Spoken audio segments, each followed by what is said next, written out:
Hi everyone, this is Sam from Gamereactor here, and we're looking at Klang. Could you tell us a bit about Klang for those who don't know about it? Yeah, it's a euphoric rhythm platforming game that tries to break the boundaries of traditional rhythm games by incorporating, action elements. So exploration, combat, and platforming with all to the beat of the music.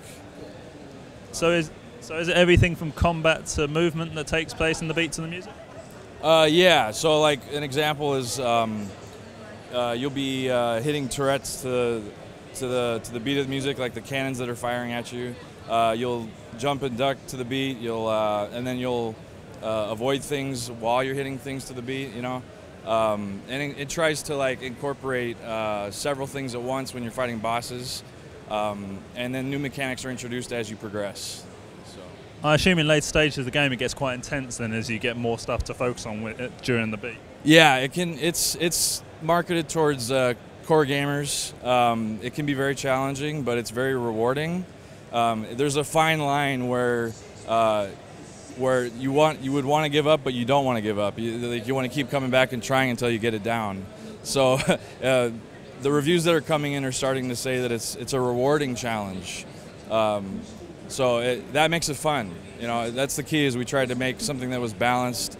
Of course, I didn't have anything to do with the actual gameplay, but I did everything I could on the sound end to help Tinimations, or Tom Aguirre, the creator of the game. And a lot of the music I made was before the levels were designed. Some of them were after, but it inspired mechanics and level design too. So.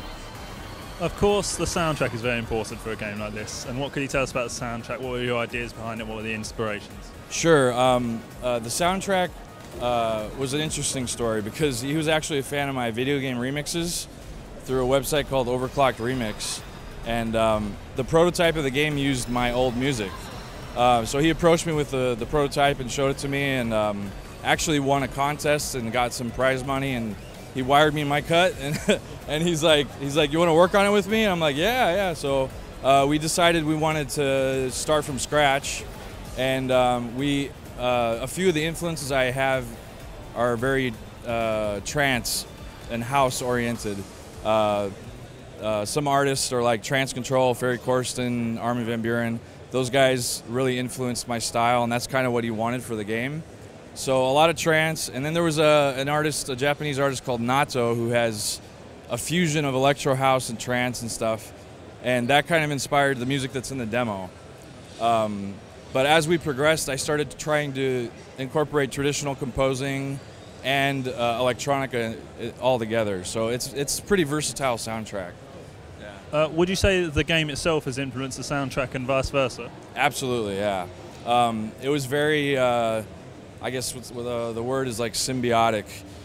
He would throw an idea to me or show me a level, and I would say, oh, I have an idea, and I would send him a song, and he's like, perfect, and then he might readjust the level, or I might just send him something I worked on, and he gets some ideas, and then he designs a level around that, and we just kept working that way until it was done. So. The whole game seems based around this idea of electro, dance, trance music, especially in the neon colours that we can see behind us. Yeah. Would you say that's a fair representation? Yeah. I'd say it's like a fusion of the trance is what he wanted for like the ambience, and to try to kind of put you in a trance while you're playing, kind of take you away. That was the whole idea. He wanted to. His goal was to become one with the music, with the gameplay. So trance was a core element, but the electro house, a little bit of dubstep wobbles and basses and stuff like that, and then of course electro house and then glitch hop, and not much dubstep. A lot of people are kind of on the fence about it, but I tried to incorporate all the genres that are under EDM to make something that fit the aesthetic of the game. So yeah, it definitely worked out. Yeah. What would you say are the biggest challenges working on music in a game as opposed to just music just before you were making it for a game? You have to oralize something in your mind first so that it'll fit. So it's like, an example is after the demo is done, the full game, you go to like the caves, like a level that's kind of underground, So I used like a arpeggiated wood blocks sequence that really made it sound like caves. And then like sound effects wise, like the footsteps sound like cave drops, like water drops. So we tried to use the sound as a way to really enhance the visuals. I tried to make everything fit every area that he did with the audio, so that just to enhance the immersion, you know. What has been feedback both here and in general for the game? Yeah, we actually went to GDC and South by Southwest. He went to PAX Australia, and we did all kinds of shows to try to get actual feedback from real players. And we told them, tell us what you don't like, and we'll try to fix it. We'll try to make it more fun or whatever. And the challenge really was to just get that core mechanic working and make it fun. And a lot of that was on him. But one of the challenges for me was getting the sounds when you're actually hitting things to not interfere with the beat. So we spent a lot of time working on those sound effects. So that was one of the biggest challenges for me. The music came natural. And for him, it was also just making sure that everything felt right. Like the control and, because like if you have the controls down and the mechanics are solid, it should turn out fun if the art and all the graphics are great and everything. So it took a good year of polishing before it actually felt really solid and like a game. So it was, I mean, I guess making games is just challenging in general.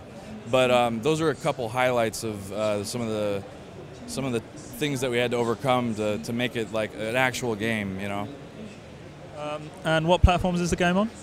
Right now it's on the PC, on Steam. I believe he's pushing for Mac Linux too. I'm not sure. But if it does well on Steam, it will come to the consoles. So, you know, we're looking at Xbox and PlayStation and all that, but nothing's in stone yet. So, but yeah, it's out now on Steam. It came out yesterday, the 22nd of September, and it's 20% off this week. You can also buy the soundtrack bundled with it. It's also on sale for 15, or the bundle's 20 and the game's 15. So. Thanks for your time. All right, thank you.